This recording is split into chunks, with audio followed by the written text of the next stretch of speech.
శ్రీరామనవమి అనగానే భక్తుల మనసులా టక్కున మెదిలింది అయోధ్య రామ మందిరమే. గుడి కట్టినాక ఇయాలనే ఫస్ట్ పండుగయే. ఏమేం చేసిండ్రు, ఎట్లా చేసిండ్రు, పూజలు ఎట్లా జరిగినాయి, దేవుడు ఎట్లా దర్శనం ఇచ్చిండు అనేది అందరికీ చాలా ఇంట్రెస్ట్ కదా. మరి రామ భక్తులు ఎవ్వరు నారాజు కాకుండా నిండుగా జరిగింది. అంత దూరం పోలేనోళ్ళు మంచిగా టీవీలో చూడుండ్రిగా. అయోధ్య బాలరాముణ్ణి మబ్బుల 3:30కే మేల్కొల్పిండ్రు అయ్యవార్లు.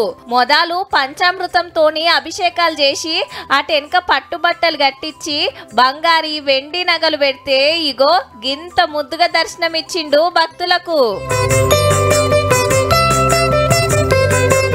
ఇటు చూడుండ్రి, బాలయ్యకు సూర్య తిలకం. పగటిలి 12 తర్వాత సూర్యుని కిరణాలు సీదా వచ్చి రాముల వారి నొసలు మీద పడ్డాయి. అచ్చం బొట్టు పెట్టినట్టే ఉన్నది కాబట్టి సూర్య తిలకం అని పిలుస్తారు.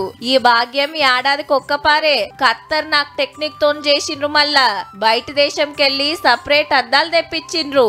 3వ ఫ్లోర్ మీద సూర్య కిరణాలు పడంగానే అవి అద్దాల మీదకెళ్లి 2వ ఫ్లోర్ కు ఆంచెల్లి ఫస్ట్ ఫ్లోర్ లున్న దేవుని మీద ఇట్లా పడేటట్టు సెట్టింగ్ చేసిండ్రు ఇంజనీర్లు. అయోధ్యల గుడి కట్టినాక ఇదే తొలత కాబట్టి 3-4 నిమిషాలే అగుబడే సూర్య తిలకం చూస్తానికి శితం మంది వచ్చిండ్రు రామ భక్తులు. ఎలక్షన్ల బిజీలున్న ప్రధానమంత్రి మోడీ సారు గీ టైంకి హెలికాప్టర్లుంటే ఇట్లా చిన్న కంప్యూటర్లో చూసుకుంటా దండం పెట్టుకున్నాడు.